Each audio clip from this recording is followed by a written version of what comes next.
Sam li nga wax ni noppa mun na ko jël xel nangu ko waaw li ma nekk di laajte mooy ne yow si sa xelaat lan kan nga foog with all this Esa mun naa yóbbu dëkk bi Esa Halifa Sallah mun naa yóbbu dëkk bi Lawyer Darboe mun naa yóbbu dëkk bi Ba Ousainou man ñetta yi daal soo ma waxee waaw dinaa la ne waaye soo ma ne kan la ñoo jiital man laa la wax in my honest opinion dama laa ne suñ jiitalul Halifa nañ jiital Esa si lan nga ko teg si seen lan ñoom waaw because of si jaar-jaar yi bugguma dellu to history xam nga Gambian si tamit bul dégga Gambian yi duñ dee fàtte understand nga Gambian yi duñ dee fàtte history dañ si dee toog di xaar waxtu bi jot pour ñu fay la bor waaw gis nga Gambian yi da fuñ jaar 2016 ba tey mu ngi marqué si ñoom understand nga disappointment suñ am si that coalition ba tey mu ngi si ñoom so moo tax su ñoo jiital xaaral rek bu ñoo jiital nekku ne man maa ko wade waaye Gambian su bari loolu la ñoo nelawee loolu la ñoo eewoo gis nga su ñoo jiital ale ñu jiital koo xam ne Gambian si dinañ ko mun a óolu understand nga dinañ ko mun a óolu bi mooy xam nga koo xam ne amuñ woon some kind of a disappointment si moom because soo ko wooyee UDP is the most living naka opposition party right now waaye tamit seen jaar-jaar ak Gambian si bugguma dellu to history it was so disappointing ala ñu wante dëgg rek but why don't it was so disappointing no Sam anduma yow no Mustafa mema number one no Mustafa mema anduma bo al na ñoso mol ba siare no do question mo ko la comme ça bomba nañu comme ça bomba yow fu mu nekk kala mo jamal be la moy man bu ma dugga sax am na yow loo fi laal nga ne ndax opposition bi mënu ñoo nekk benn ñu génn ñu dem demonstrate about this third term for Adama Barrow man I can well tell you ne I am not a DOI member boo xam ne ni or in the executive of DOI or whatever it is understand waaye mun naa laa wax ne ñun suñ parti leader bi kooku noonu si luwa la dee toppa Halifa Sallah kenn du ko génne loo si mbedda bi muy wala dem taxaw naan Barrow du dem third term because remember no, Mr. Sir. Mustafa. No, may ma conclude fofu. Okay. No. Remember. Jilal. Then among a memorandum of understanding, time coalition, ñu ne Adama Barrow togal ñetti at 3 years. Understand? Why? Lawyer Darboe dafa génn si mu ne constitution of the Gambia, president bi dafa wala toog 5 good years. All right. Yeah, I understand. So gisee ñoom Halifa demuñ challenge ko si court bi because they know that he was on the right track. Suñ demoon tamit dañoo fail because loolu la constitution bi the same constitution moo may at Adama Barrow pour mu fekk wécci wuñ loi yi pour mu toog foofu noonu for another 100 years as far as Gambians si ñu ngi ko votal. Man maa la ko after Halifa knowing that Mr. Sir Ben Sobang songa sar question. Okay, young dane, naka Esa ak naka la tudati Halifa ñoo wara lead because Gambians yi dañoo xool jaar-jaari political parties yi. Why so xoolee Esa ak Halifa moom mun naa wax for the past 40 years. Esa ak Halifa ñoom as presidential candidate throughout the country liñ am UDP sen mayor bena mayor lim am ñoom mënuñoo am kooku daf leen Yankuba lim am 75,000 soo boolee Halifa ak kii yëpp mënuñ koo am naka la tuddaati Talib lim am soo boolee Esa ak kii countrywide mënuñ koo am for the past 40 years so we are just going back to square one. You get back to square one. No. We are talking of people to vote for somebody. We're talking of people to vote for somebody to become a president. Then you need the people to vote for him to have the majority votes. So Mustafa, can I ask you one question? Sorry.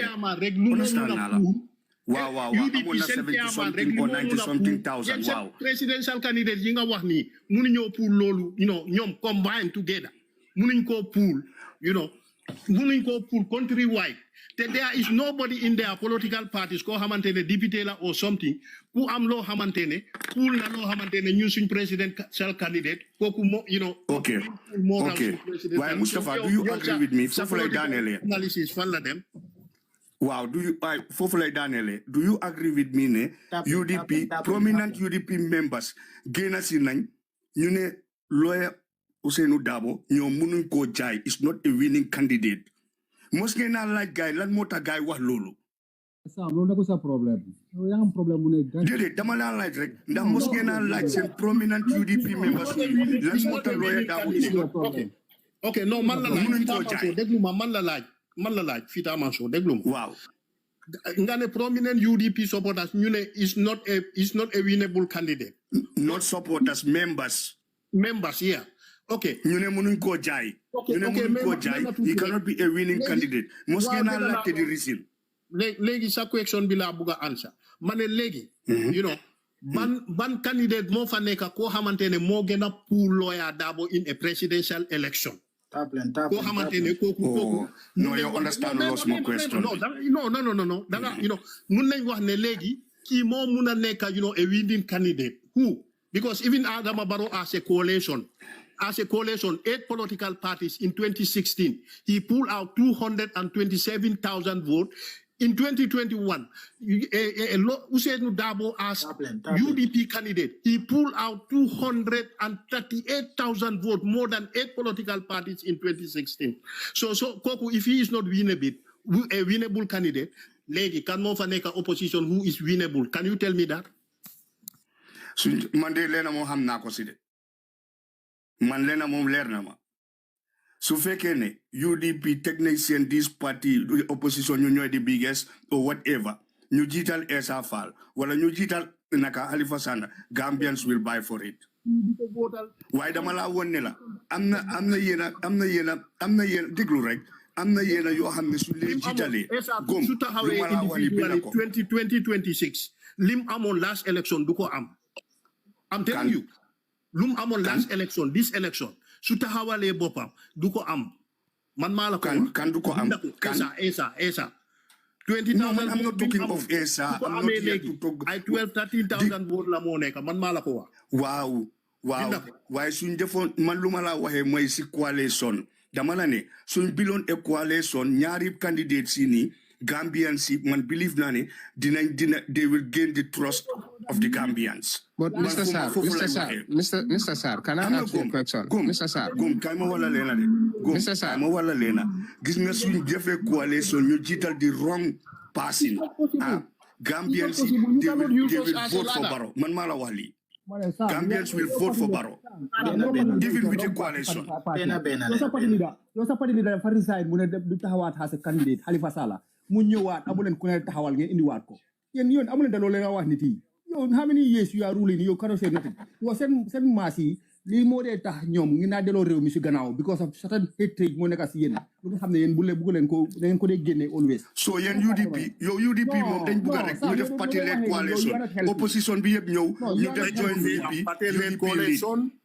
parti led coalition ministerial bi nga war a am suñ wiinee nga am ko that's it that's all. Okay, then Mustafa, make it easy. UDP should make it easy and fair to Gambians. Mooy lan wax leen yéen seen stance képp koo xam ne daf leen naa ñoo join in a coalition yéen ay lead su ko defee other parties can decide and see the way forward. That is our stand.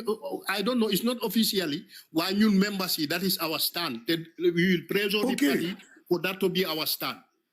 Okay, then bullen waste time in opposition parties you have ne they are looking for the right candidate. No, we said our doors are open. Whoever want to come and join UDP-led coalition, our doors are open. Don't say who. No. Don't say whoever wants to come and join.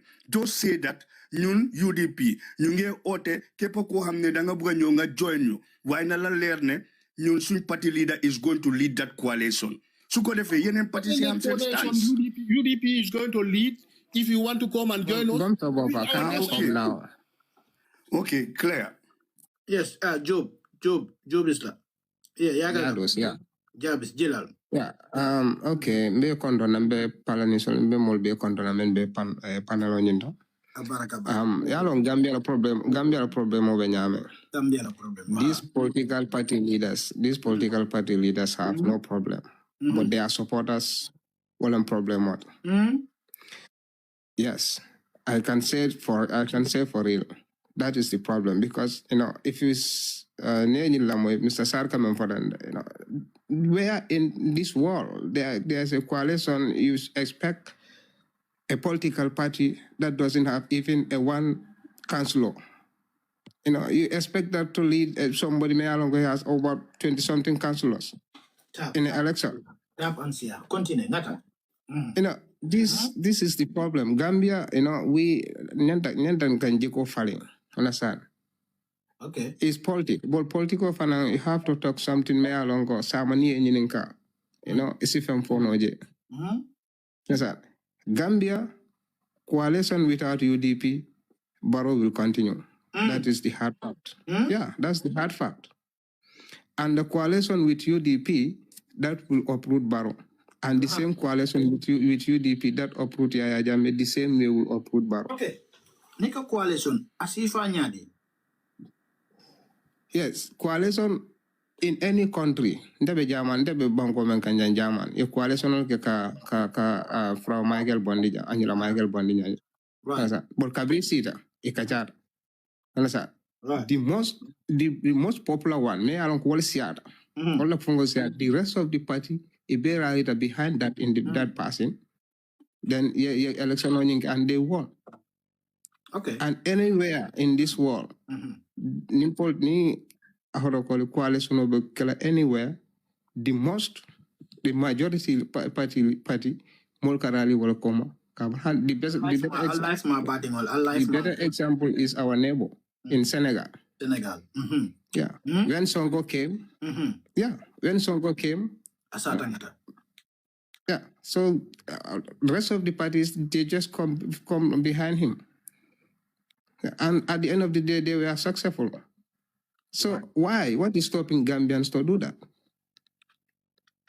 Other than hypocrisy. Because it is a comfort zone, thinking that, there are political parties, many along, they don't even, the concentration is just at the in the Marina Parade, at that high office. That is not possible. Still, we have, after 2021 election, how many official elections Gambia conduct? Many. Continue. Did they participate there? If you want, you have to cut out, you have to test yourself from the grassroots level. Then people will take you seriously. Yeah. If Mama Kande should talk about numbers, I can agree. Because last presidential election, he pulled almost 11 to something percent. Mama Kande. Yeah. Okay. For him, one can understand. But somebody who pulled only 2% or 3% of the population, 3% of the population, you expect somebody with 27% should come and rally behind you to lead him? Don't know what you mean to the dunya. Go. Alinga sobe ya. Ngana ba koje. Ni ka na party leader ni there is no Fonko, how to call it, flag bearer in Gambia who is qualified than Lawyer Dabo.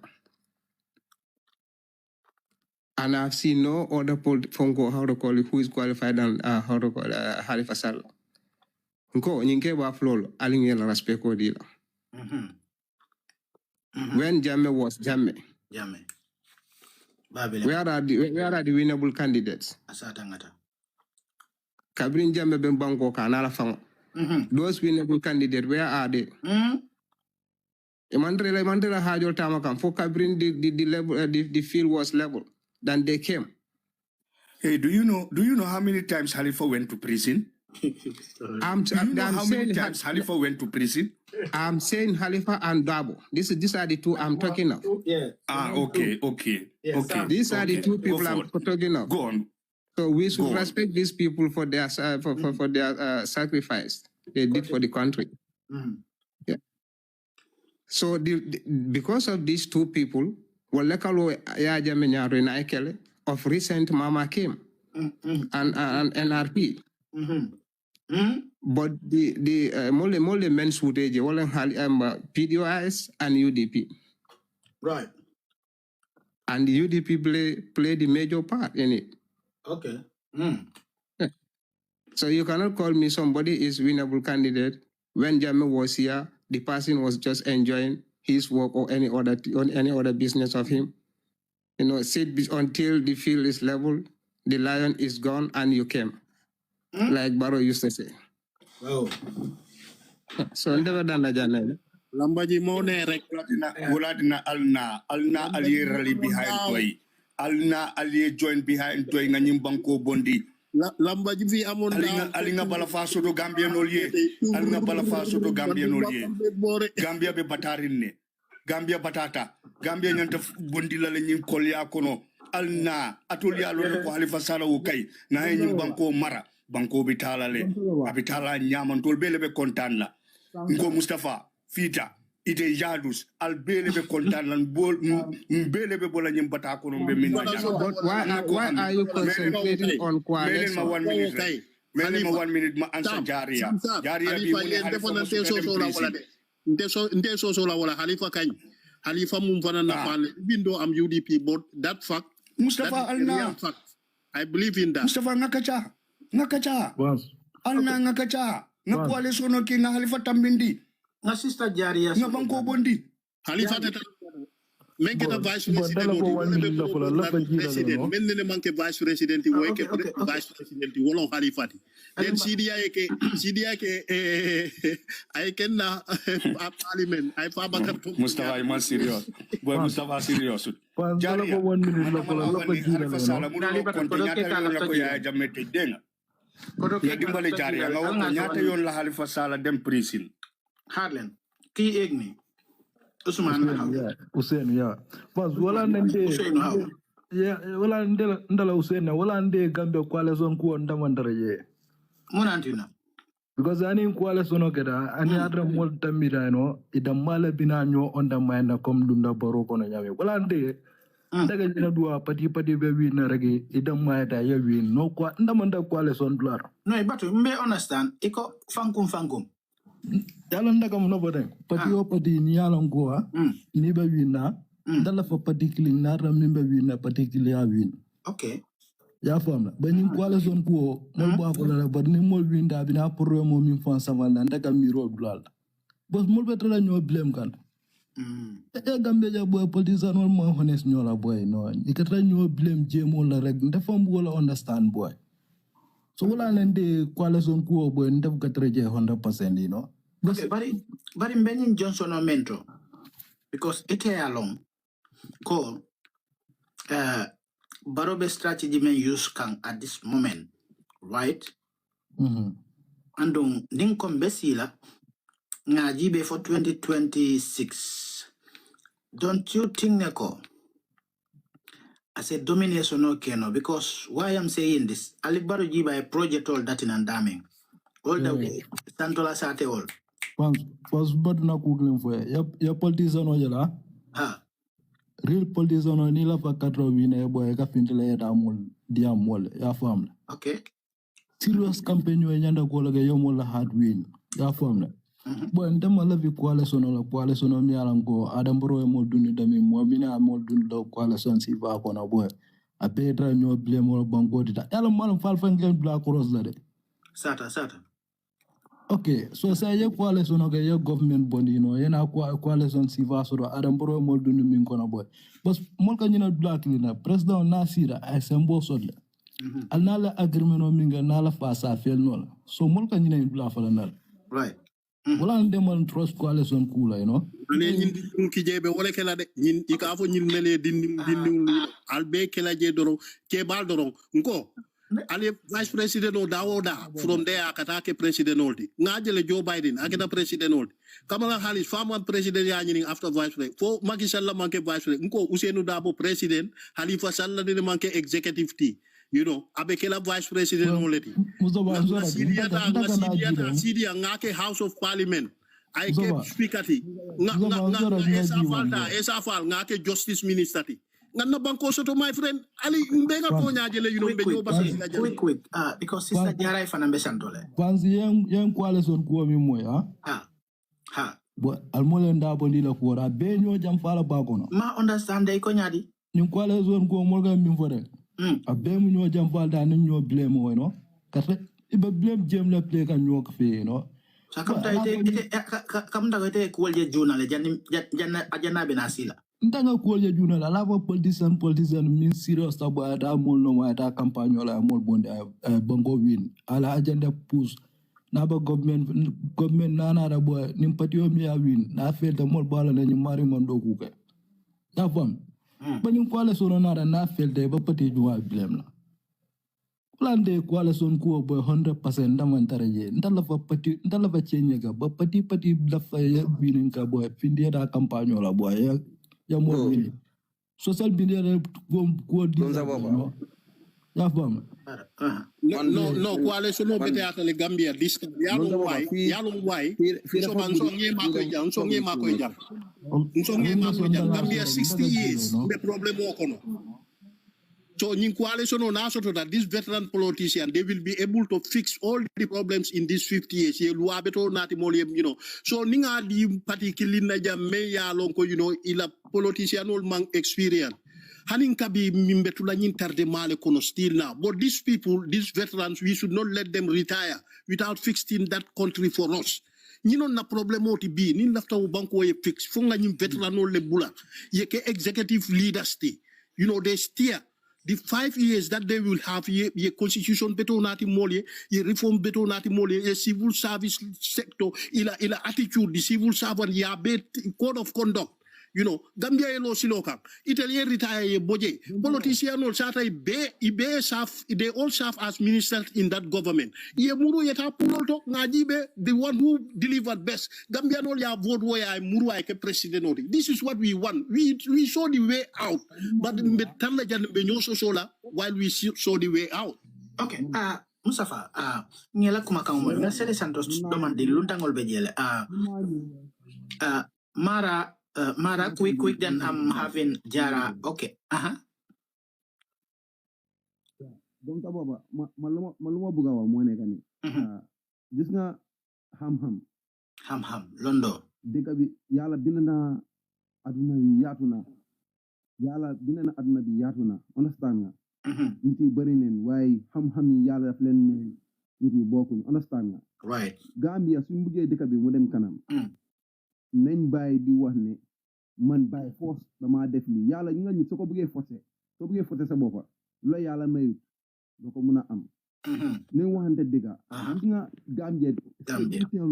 Gambia fu mu tollu ni right aduna bi yëpp en général taplen ku maget mën ta yobbu rew kulan maget pa bi dafa maget ku maget mën ta doxal rew okay malade li quick ci kër sax daal bi su magete taw bi mara balal ma bro man mangi wacha wa jelal ki sparo man mangi wacha wa sparo okay Mara demala bugal wow mangi wacha Mara you I mean like you say something whereby we have to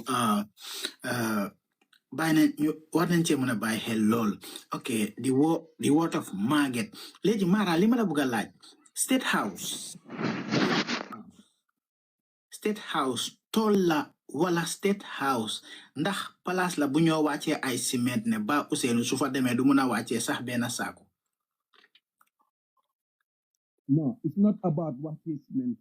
It's not about that. Anga State House lalla. Nga president da nga wara digg da nga wara dugal i place da nga wara tukki da nga wara dem xam nit yi seen problème understand nga liggéey la liggéey boo xam ne nekkut mag mënu koo def ñu ko xamante dëgg gis nga UDP leen rek moo leen stop pour ñu nekk président am neen ñu capable pour ñu mun a win election am neen ñoo xam ne suñu leen taanee people are going to vote for them but that the time am dafa passé loo min dafa passé Mara soo ne dafa passé lan ban I mean like ban point nga nekk di ban point nga laal fii dafa passé time am dafa passé but I mean yow comme maa ngi ñëw non may ma di nga continuer comme sonne time am dafa passé yaa ngi ma bugg a wax ne tamit dem na ba ci xam-xam tamit amatut xam-xam o yaa ngi ma bugg a wax ne dem na ba soo waxee sax du mun a dégg wala du mun a read ndax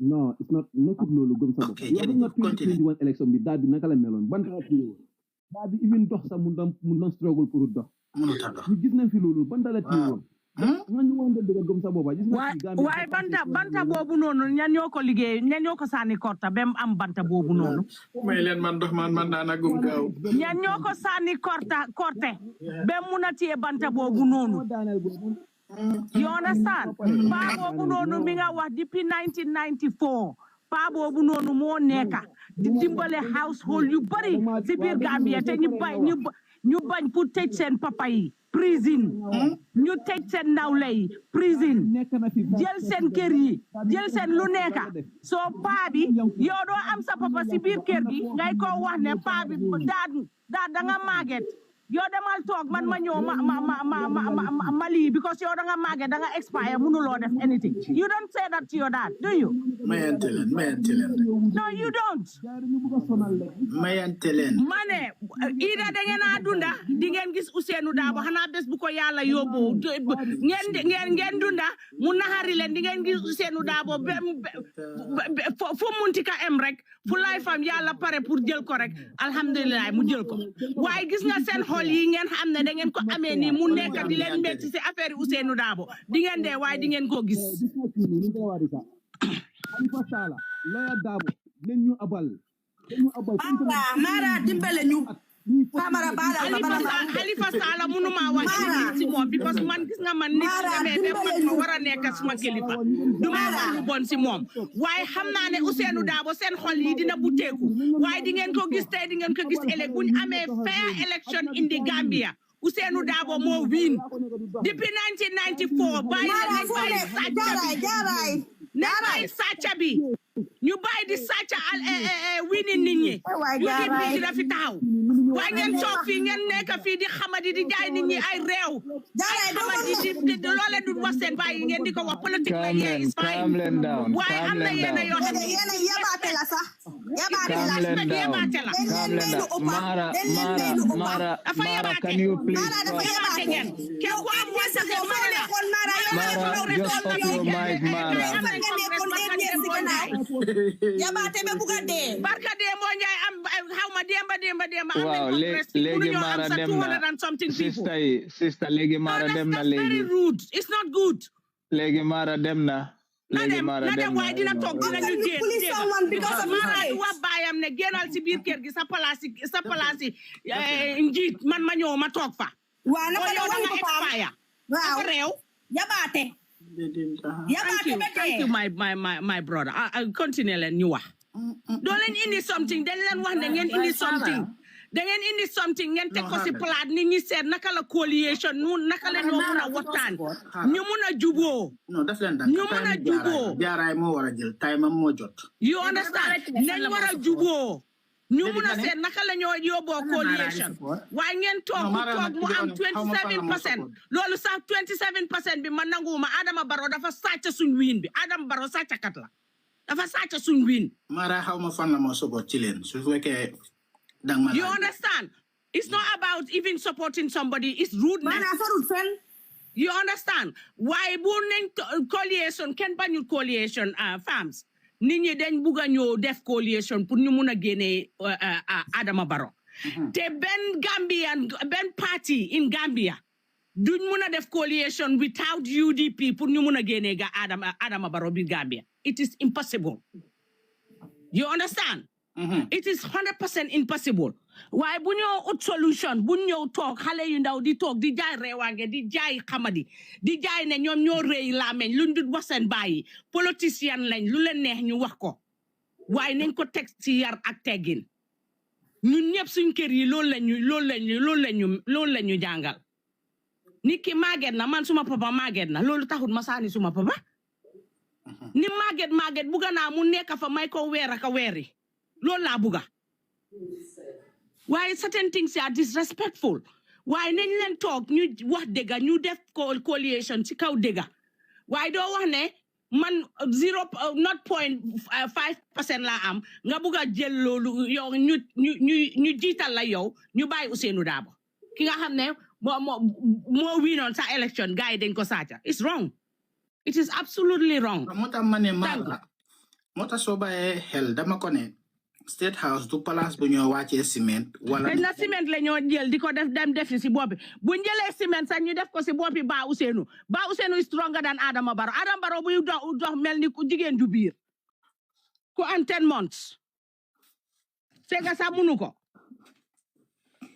maa ngi fii di leen déglu na keneen ñëw. ñu def nanka rek biñ amee GMG, but GMG, yes, Yagana Fitorop, I'm also having Spike Row, I don't know, lady also is here, Aji, yes, sun deglu wante rek su ko defee waxtaan bi mun a ne ku nekk am na noo ko gisee waaye dun mun a daaxa ku nekk sa gis-gis waaye na dem ñëw yëpp na ànd ak respect because I mean like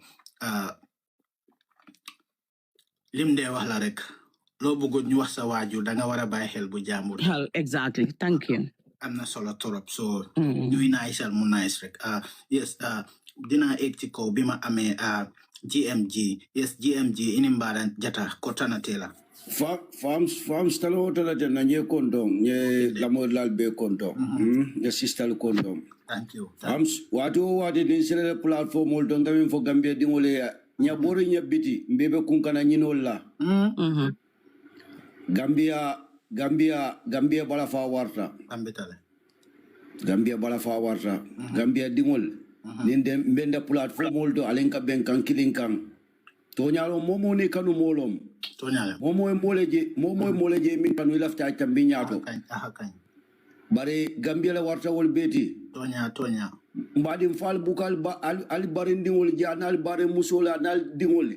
Ibe bulala kudungole be nyum kudungota ibe fankaso takile bebita ibe iniyo betulaje. Mbadi fo nyim bukal to balo fa bang. Nyim fo nyanta al balo fa ya atinda fo politiko fo no to politics. No to politics. The only thing be min fola Gambia force. Politiko ite la nyamo kono jana. Gambia force. Ngo hadama dingole ka politiko ke hadama dingole ni wo hadama dingole be kasara kansa indu.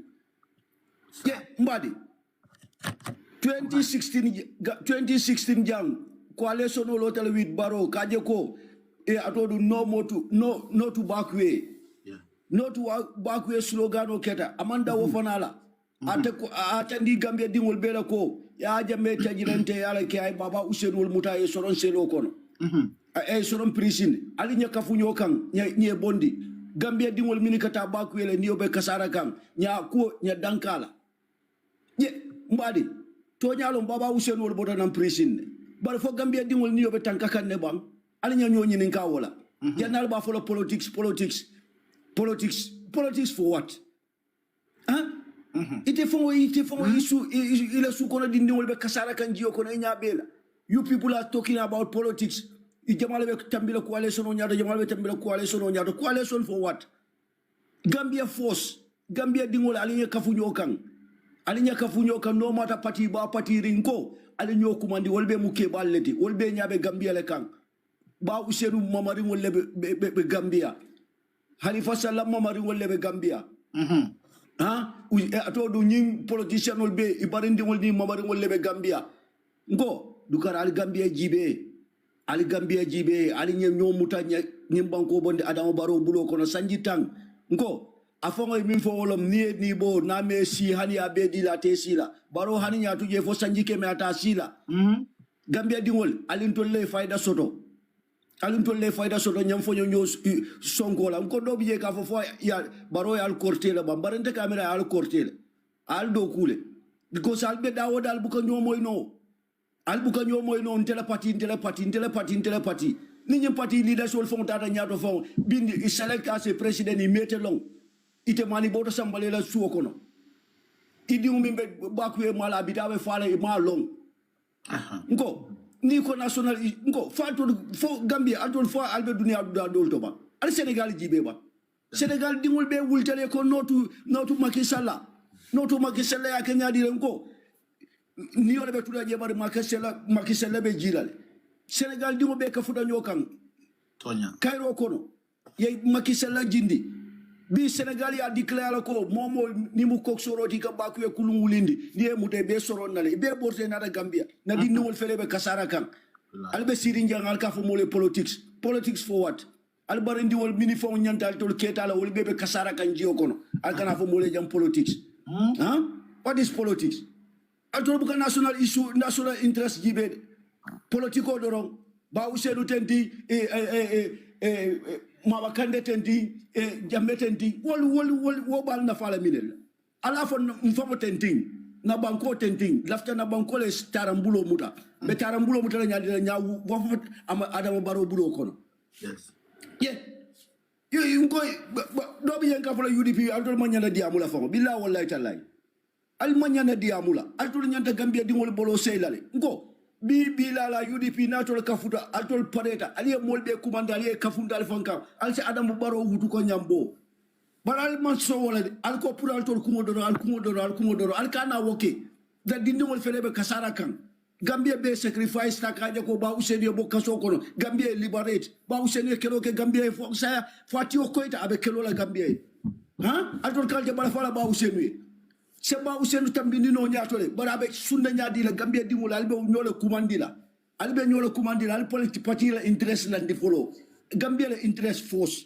albe nyole kumandila nyim parti leader be baba e be kumandi bay be si be ngo alinyanda di niwol jibe alinyanda di niwol la soma jibe akanyandele say mbadi te musona fu ala fano na dim ko bula kulungola na de akema be kata nyim jiyo ko ne be ka kasaraje mbadi womal balo fa hansa bi alka fo parti what is party nko do bi jenyi katara state house le ka jela le ka fole ibula di amuni batate be fonyola because ikalo ko kuntal nko yali nyaka funyo ka nyi bondi je nyinji sister lijibe nyindi niwol jibe 23 years 21 years 24 years alfa mo bari niwol al dingol al mamari wol fele bebe kasara la jiyo ko nan nyabel fo baro mo nyi slogan wol ka jenye ya jame wudu ko nyambo is the same slogan mina farinda fama ama molmin samba presinde wodo na farinda bar mimbe kasara ka wol kas ngo bare wallahi billahi gambianol billahi wallahi talla nali man sila sobe muda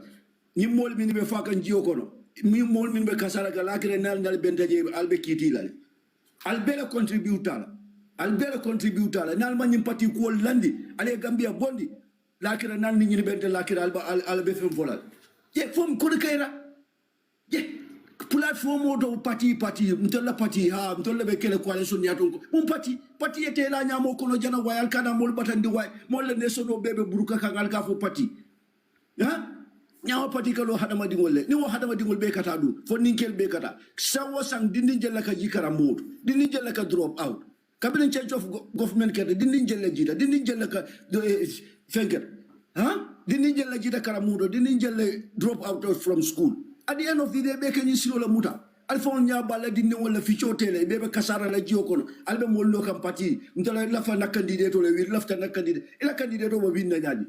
Nalni Adama Barrow tata election 2026 albe ni wuro minna. Abal bute la fo Banjul. Nal ko ku aybe tiaga jitanko tala bar rosela. Abal bute la fay la fulal fala. Kayra be la kayra tili nyanga Coffee Bean State House. Ndela khwali. Ali sijan do alka fo jam parti nkoy barok ya jame kam fata nya barola kam fata ala test 2026 alman kafunyo kan nya bondi ya jame mam fendi nkoy afo alien barola kam fata baro buka diam baro kal provoke la jibe albe stand min albe stand na be paral la commande le bal bouté la foy la fulal fale tia gaso fayal ka kayra be la e trinyang je ite na nya woje min tole mi yalo ne ko baro bindi president baro le tamu IEC de baro le tamu di atodu independent electoral commission ite amna baro be order di la wala order down play ita kela because at the end of the day how many million do tell account sai Kadol Gambia no alkal fonkel ko mi yalo ne ko mumula malti do folle malti big money Nko ali nya kafunyo kanya nyi wudu kanya mbo nya paki jana mafongo nya fighte mbadum follow. The Gambia belongs to Gambia. Party o party nata na ni keda ni nyes isembenti ya keda power to. Ite la sembo jay la Gambia di mulka. Ni la sembo jay kan donom be fintile kan ni. Ye mbadu korabe diari. Okay. 10 years nya baroso. GMG mbeni ka last question mem tuta watu man jamfa ngani santolan call. Okay. GMG yeme nkae momo na la miro, we don't have a problem with that. But okay, GMG malum fo dung ya lon ne call. This 2026 Gambia no mo jama paretal ke niota ka landi tabulo kan ready for anything. Ready for anything, ready for ballot box. Ready for ballot box. 60%, 80% to 20%. If ballot win 20%, Gambians win 80%, we are the victory would be announced to the Gambian, whoever we bring in for that seat. But 50-50. 50-50. Barrow will declare as a winner. Nothing will come out of it. Ndela Valley.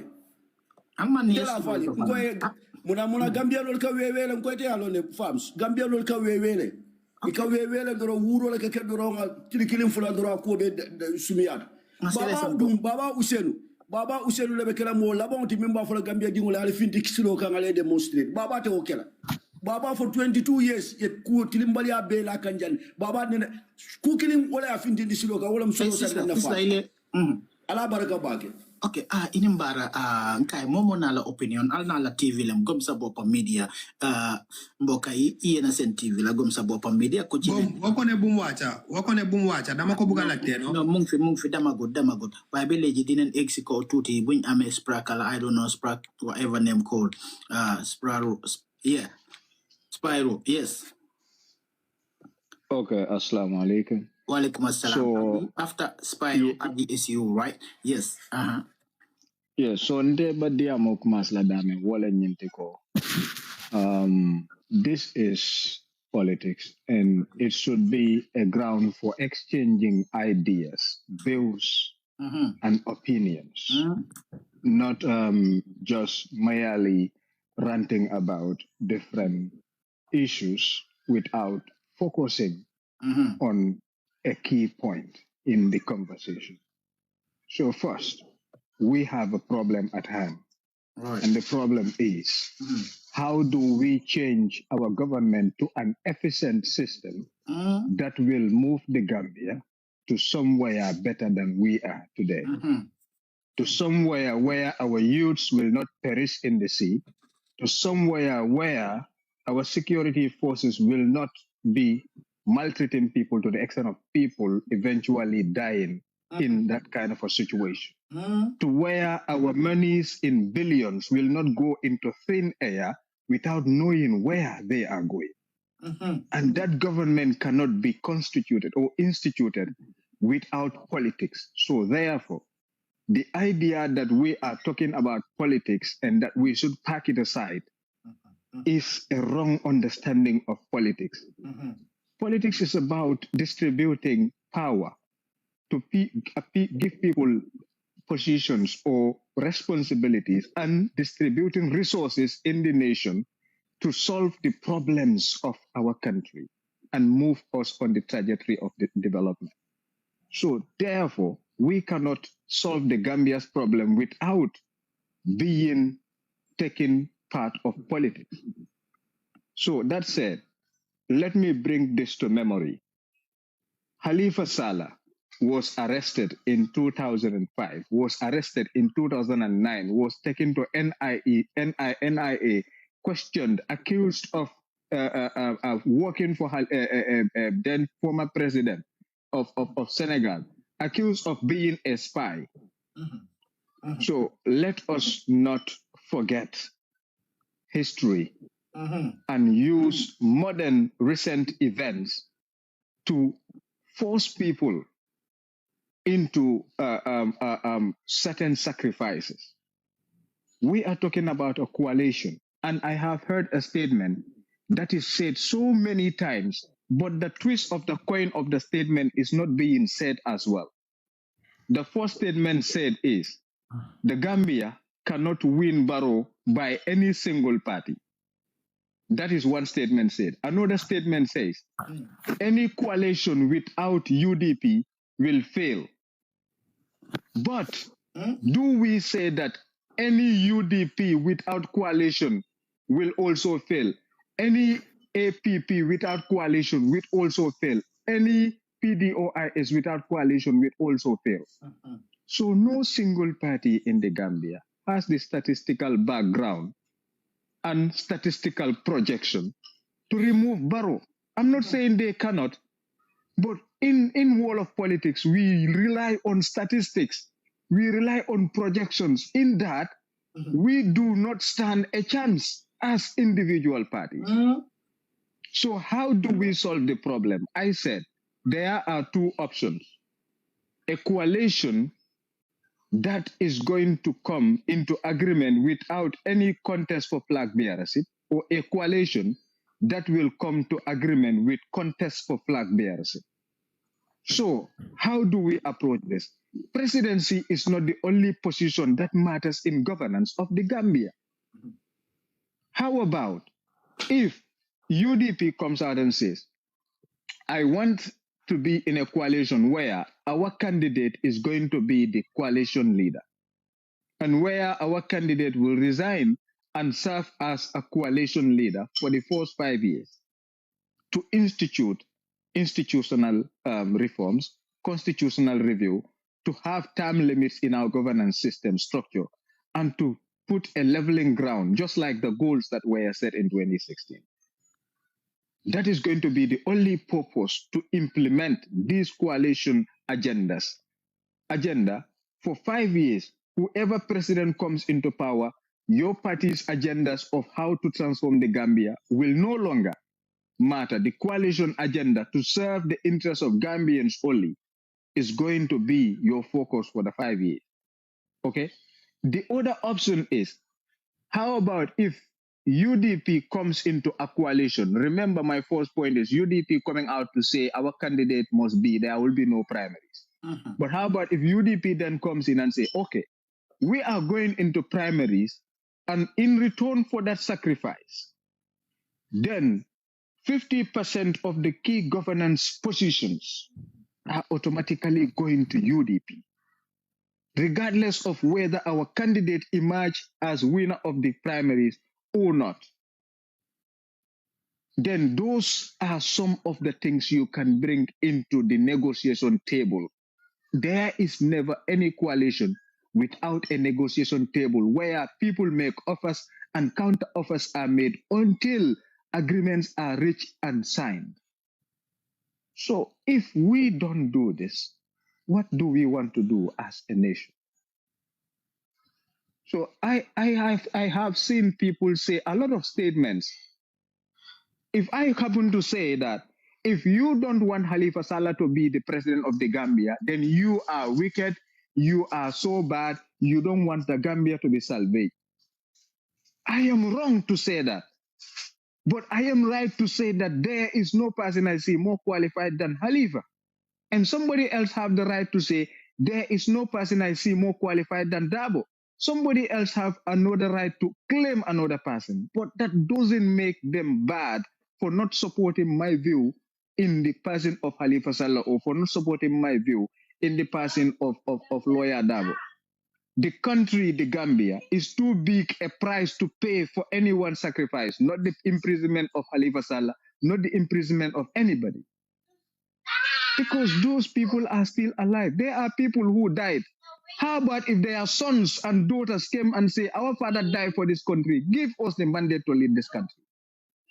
Isn't that enough a sacrifice? So let us be objective in our approach to this situation. We need a system that is going to work. We need an idea that is going to work. And this idea of a coalition.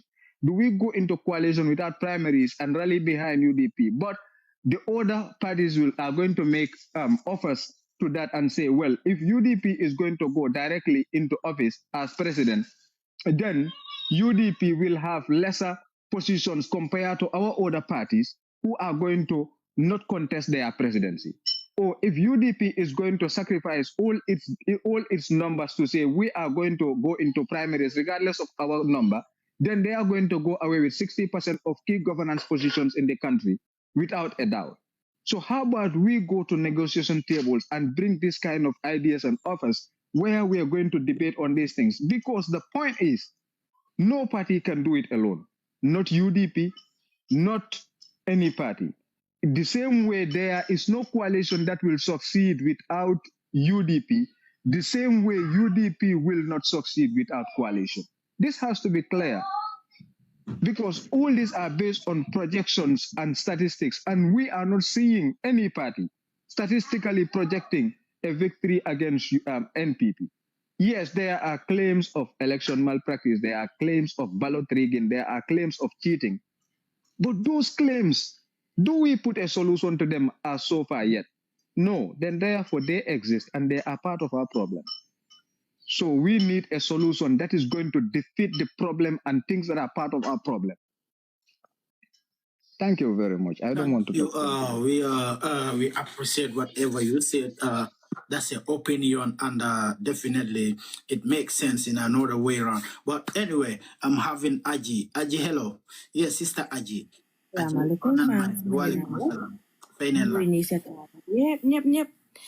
Bro bi doon wax moom Famara masala am na lu ma bëggoon a lifin ci waxam waaye gis naa ne après bi mu waxee ba pare dégg naa ko xam nga wax nit daf ko war a dégg waxam rafet na parce que laal na both side te Famara xale bu góor bi li mu explain fii lu ci bari dafa doon dégg Gambia tey Famara ñenn ñi xol moo leen sonal su fekkee ne yow xam nga ne Adama Barrow mii Famara bokka moo ko génnee Gambia wala ñun ñëpp ñu jàppale parti bu gën a ëpp doole kooku génnee fi Adama Barrow waaye ñenn ñi duñ ko def ngir xol parce que femmes so Famara nañ waxante digga Famara yow mënuloo ëpp nit nga am 200,000 vote Famara keneen ki am 17,000 vote Famara kooku ñëw ne yow daf laa ilif femmes nañ waxante digga te yàlla mu tax UDP li ñu war a defal Gambia ñëwuma fi rek pour farlal UDP de def nañ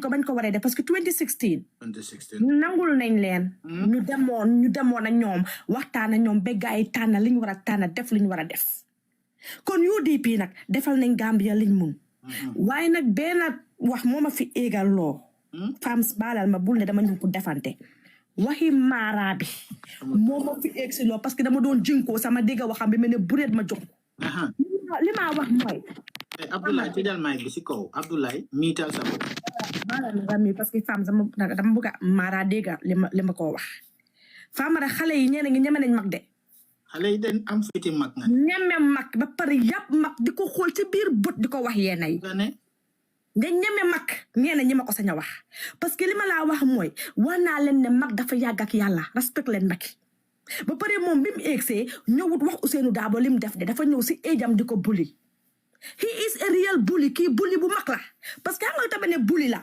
waroon ngaa ñëw Amérique nga fekk ñu fi nga ñëw di bully nit si ejam nga seet na duñ la yóbbu si kaso yi wala nga teet tubaab boo bully ngir ejam mu jël feteel teg ko ndey sa kaw gis nga you don't bully people by their age ak you don't bully people ak nit mel ak you don't bully people si xeedam you don't bully people ngir lim am ak lum amut trial ngeen civilise yow xale bu ndaw nga bokk ci génération yow sa doo xale xëy na am nga 30 years Mbaara fexeel nga def comme li Ousseynou Dabo def Mara Ousseynou Dabo bu moo am sa at mu nga Nigeria wala mu nga Canada di janga Mara ku dem yaa ngi Gambia benn tey di wër si live di wax di wër si plateforme di net wax lu la war a wax loola luñ la warut a wax loo dama ne fexeel nga mel ni Ousseynou Dabo lim defar réewam yow xale bu toll yow nga def ko Ousseynou Dabo 2016 Mara foo nekkoon yow xale bi Mara fan la sa gaay yi nekkoon sa waa kër fan lañ nekkoon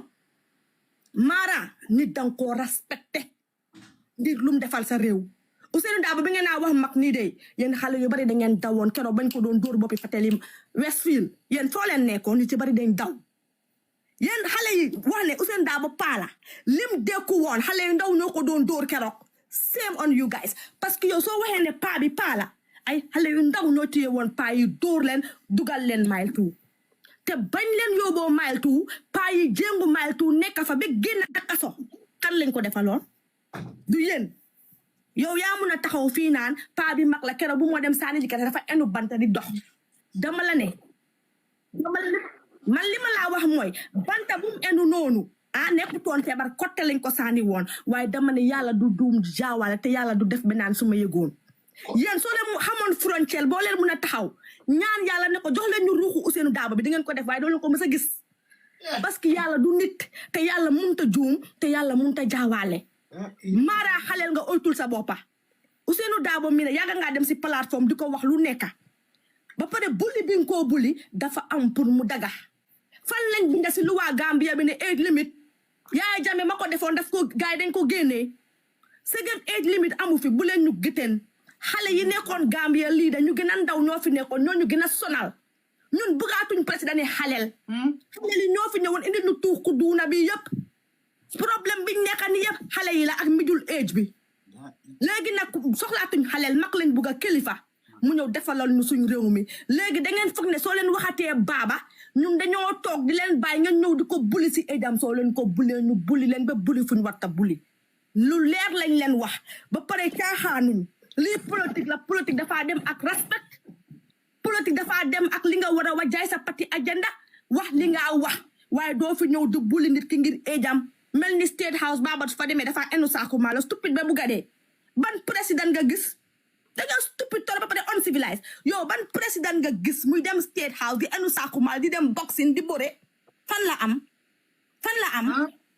yéen Donald Trump mu ngi nii yow Mara soo fi nekkoon bugg a kayiti Amérique bu ne la sànnil ba danga koy sànnil doo xool éjam bàyyi leen ni ngeen mel yéen miy wax baaba dafa màgget yi nay dem rangi Amérique fi ñi fi nekka ñeena ñi ma ko sañ a wax di dem votali Trump te màgget la di dem votali Joe Biden te màgget la Nigeria seen président mi màgget lañ civilized leen yéen xale yi yéen ñi ci bari yéen dafa nekk jumping lights di jom si political party bii di dugga fii di dugga fële kenn xamul loo leen bugga ba pare ngeen di yéen suñu paa yi doon respect paa yi da ngeen naa respect paa yi bàyyi toos Halifa Sallah Ousseynou Daabo lu ñu defal Gambia yéen dafa seen mene bugguma jaar fu garaaw de yéen defalu leen kootaam sax seen ay maamaati maam defaluñ ko Gambia so respect bi dafa am pour mu daw femmes non Famara dafa métti bugga dafa métti ku ci nekk ki nga bugga nañ ko respecté waaye not ñu ñëw si plateforme bi di guli nit di fi waye fi reewaande ku nekk moo ko mun a def soo leen fi saagee kilifa jàmbur yi dañoo ñëw ñun tam ñu wax lu ñu saf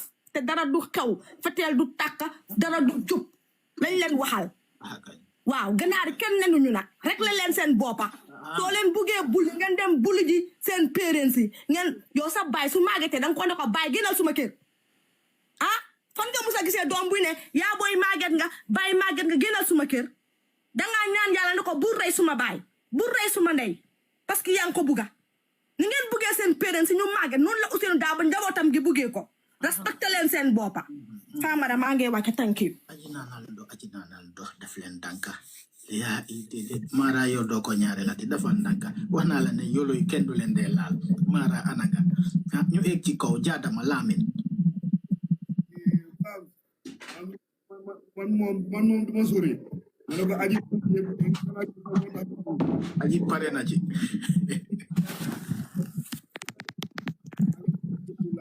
waaye jaadama daga sori déggoñ la ananga exil Mara moom dafa ñëw rek mu exil live bi Mara foog naa dafa faate tamit man tamit loolu laa foog because moom bu mu ñëwee sax moo tax Mara xam nga sax maa ngi doon géem a indi memoriam back pour bum laal waaye dafa mel ni jëlewut ma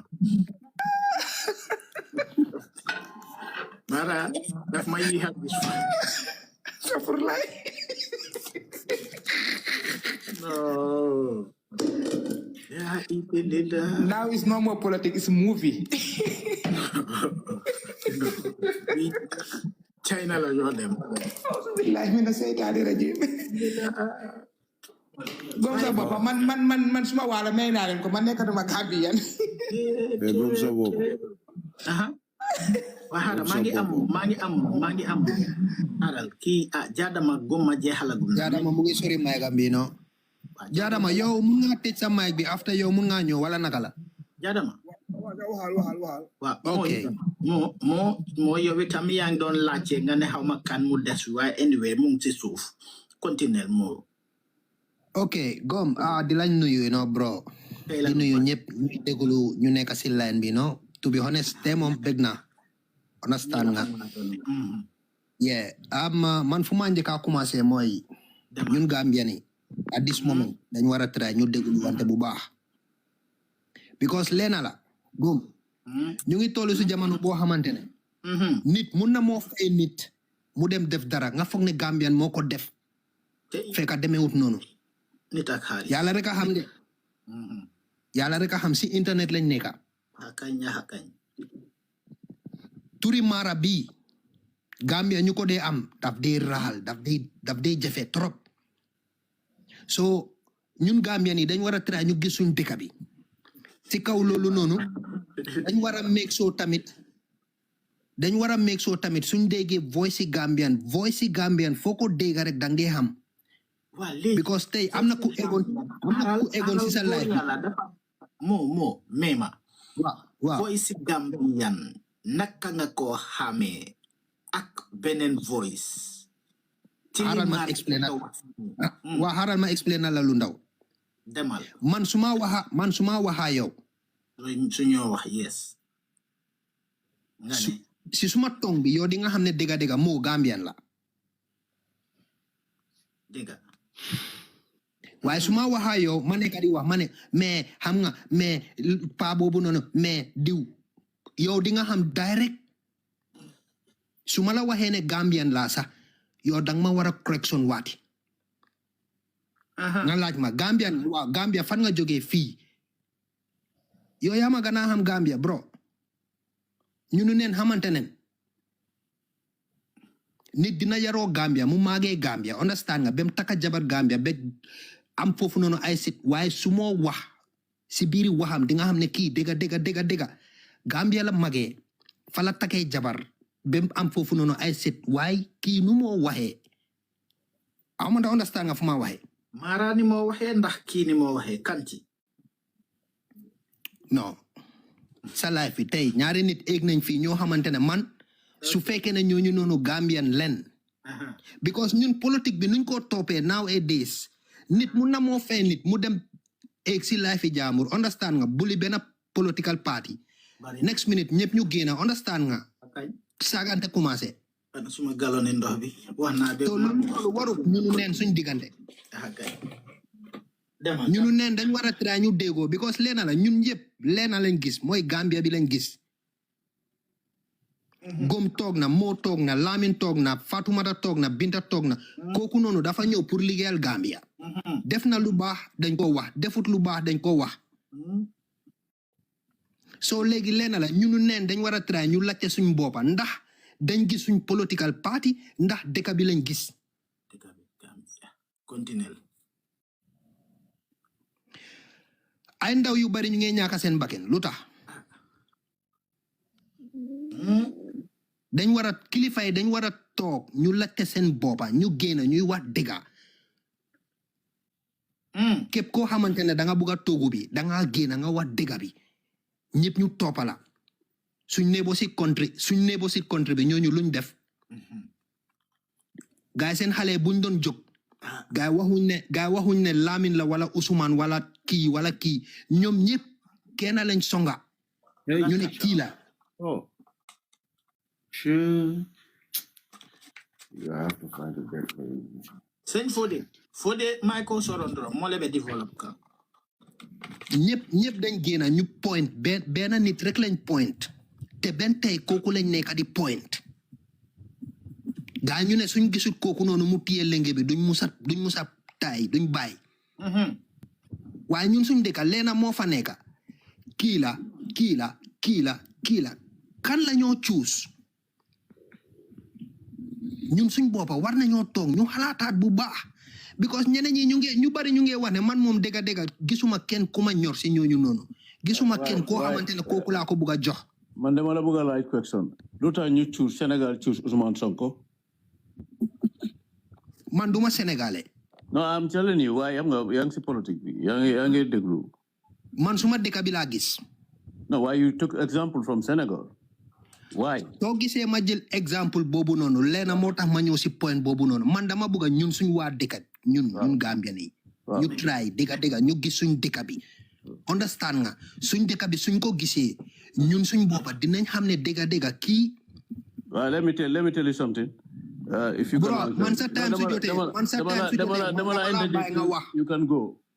Man sa time su jotee man dama yaaga he don't want to inject some give him a time ñu bari dañ nekkoon di wax fii dama leen bëgg a laajte dara waaye ñeneen ñi seen dañ wax seen time bi jeex ñu wàcca because nit ki go ahead bro you go ahead soo nekkee di wax dang dee bàyyi xel lu nga wax ngir ëllëg buñ la tegal voice bi nga ne yow waxuloo lii man kaddu bu ma nekk di wax nii lu may ñaan always mooy bu ma offense kenn amen so affaire bi leena la suñ dëkk bi dëgga képp koo xamante ne bëgg nga toog si toogu bi leena lañ soxla kuy génna déggoo ak nit ñi waxtaan ak nit ñi xam feebari nit ñi buñ ko gomee ëllëg si biir ñu mun koo jox suñ karta waaye waru ñoo xaar ba last minute saani karta jot na ñëpp ñu commencé génna parti bi génna na so si parti yooyu noonu yëpp nit ñi kan lañ ko saanil te ñu ne dañ bëgg a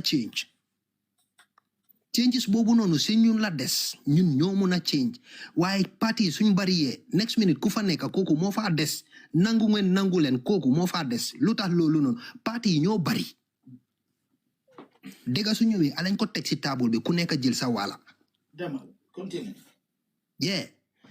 affaire bi leena la ñoomi neen dañ joxante cër ñun tamit ñun ñuy fancy ñun neen alañ joxante cër lii si media lañ nekka kii su ñëwee mu jum si biiri kàdduwam bi mu mistake saaga jël na si next minute keneen mu ngee déglu kooku tamit mer na buga saaga ñun suñ waajur yi jàngalu ñu loolu noonu ñun suñ dëkk bi jaama lañ fa xam te jaama boobu noonu moo fa nekkat lu fa nekkat démba moo fa nekkat tey te ñu ngee ñaan yàlla di suñ borom jàppale ñu loolu noonu continuer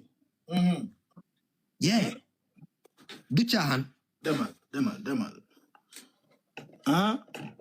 man képp koo xamante ne bugga nga toog si toogo bi yaa xam naka nga ñëwee ene naa la ko wax dëgg neex yàlla waaye leena rek laa ñaan leena rek alañ try ñuy génna di déggoo ak nit ñi di xam nit ñi seen feebar yi balaa ngay jël toogu bi soo jëlee toogu bi nga mun a xam dëgga suma waa réew mi lii ak lii mooy seen feebar naka laa ko fajee continue ñeneen ñi ñu ngi yàgga si game bi ñu ngi yàgga si position bi kii ñëw kii toog na waaw kooku noonu xam na xamut luy wax bi mooy ñu fa yàgga ñoo ko war a wax ne lenge bi foo ko teg waruloo ko faa teg fii nga ko war a teg bro du waxi caaxaan béréngal ñu ngi laa dégg luy wax bi mooy ñun ñu nekk si position bi ñu nekk si bureau bi ñooñu noonu leena lañ gis poste bi su ma la ne poste bi yow war nga xam fu ma waxee tamit bu baax du caaxaan damal so façon ñooñu noonu ñun suñ dëkk soxla ñooñu noonu suma broda du waxi caaxaan déema maa la joxoon benn assignment loolu noonu dama la ko waxaat trial nga confirm loolu noonu nga isi ko spécial billahi yow mi sa boppa di nga wax ne moo dégga moo tamit moom tamit xam nga keneen la koo xamante ne mu ngi laajte dara si ron at bu nekk loolu daf dee am waaye at bii non du caaxaan jëlal ndox nga naan dafa doxut billahi du caaxaan du waxi caaxaan billahi waaye ya baax na ma bàyyi ñeneen ñi ñu ñëw bro. jërëjëf kookoy moo bañ amee moo ak si développement am bi ñu egg ci kaw tuuti bañ amee Fodé is it Fodé la I don't know. Yes, man. Yes, Mr. Fodé. Yes, bro. Inimbara kekende kotana tela keke ndola muti bar nkaye be dogo keke baraka bake dogo keke alama alaykum amin banko dogo mem ila enko kawon fana lafta fonne ke wala jabe la wumbe dawo castigate kamana ko boy cool man we dawo dogo mu ke banko kam boy ndama opposition je mu yake no dawo no sacrifice le no gambe no le time mo jamme kam mol muta kam mol fa be ko kala mola opposition jama balal be siri be lahori be deri no wala ka wule no ga ko ke aba folo ko no gambia rek so you opposition to mal be le those days bare bire la no tara do mo be commencé de be para le ba fle ko telel kala opposition leader so you mano dal al ngala julojo ma al ngada wala julojo da bo sacrifice ta gambe no lenne da bo mo fokol dit gambe no bulu da bo yala dunia kele da bo is not corrupt you understand it? So da bo is somebody who a clean heart tale be para mola mu ya am multi mu ya lon ka fanji bakale ya jela I bullshit all beleta molia but still now you mano is fighting for Gambia freedom of Gambia fansoro no pour avec Gambia bola in disaster kono nyami so alga chance di nyamano e mo lead ay bonde mbata kono ay bonde nyamo kono billahi mbe damin dal tell we need help and dabo do na sindal bonde no en kono alba fla jam all pa boy birin jamme binaje jamme ben how many years 29 years ay manaka mole day bay jamme fana mboda je nyumano nara he was at his early 50s. He was also young. I am like a mole. Adelta was bed. So this time around, Alangadi Kebala boy. Alangadi Kebala for a chance try. Senegal ya kelen bidun abla wada nata. He did wonders. So this time around, Alangadi manola mana fana try man. Yeah, this man is a nice man and he's a very good person. I balafaso Gambia no lene. Anundangalo ni mano nata. He will do wonders.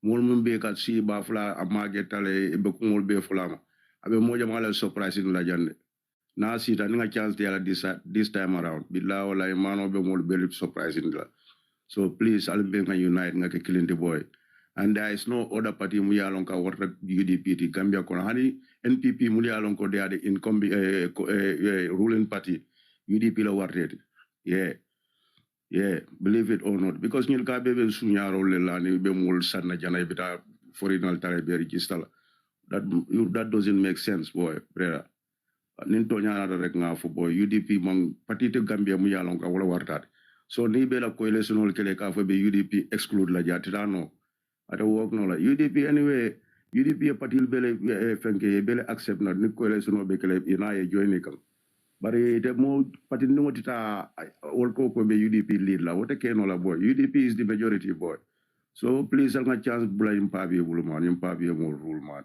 at least ana avec la 5 years let fam definitely man boy gambe batata la man mol meta batar ne man so pabi do ne simboni no batako nga bala fa so pabi bala fa so gambe pabi mol amam la ko do nit manga mela ko do nit ñing ke mira anala kabro tema la ñi ala lonne boy ñi ala ñasi long soto la boy ñi manke boy nga mano respect man boy ngala buña diala man ay sacrifice o ke Gambia boy ngo diala man kagara disrespect al ka fu ko ja ke ba ta janam boy obe is all rubbish man alo sifal black one del be UDP le jande so del ta jala mol ka pa bi castigate boy kasi ke yube o nyaaw boy until we are die hard UDP, so we don't need shit. Kamula kebata eka castigate.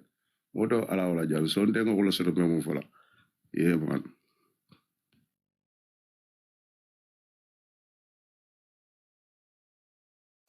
Jata inimbara imo kende. Mr. Sele Santo after having Sisla Lion. Sisla inimbara.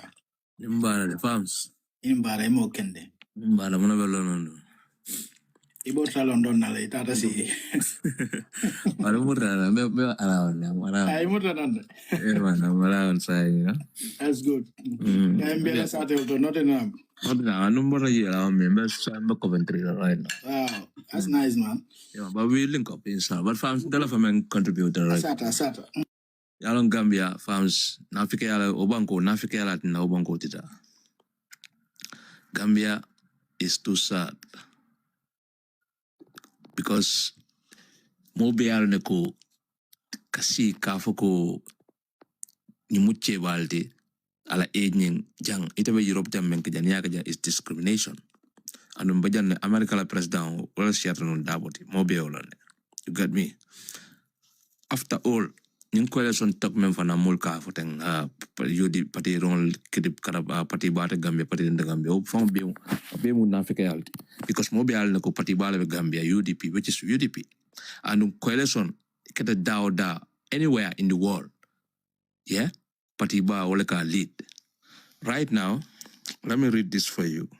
PDOIS in the Congress lekala barima keno because in it number so mena or number so ni masoto IEC may allow for Congress ke. So that shows that Patiba Gambia le Patiron Gambia. PDOIS need delegate la may allow for 211 people. That's what they need to do the Congress, yeah? But in Mosoto, they only have 194 delegation, yeah?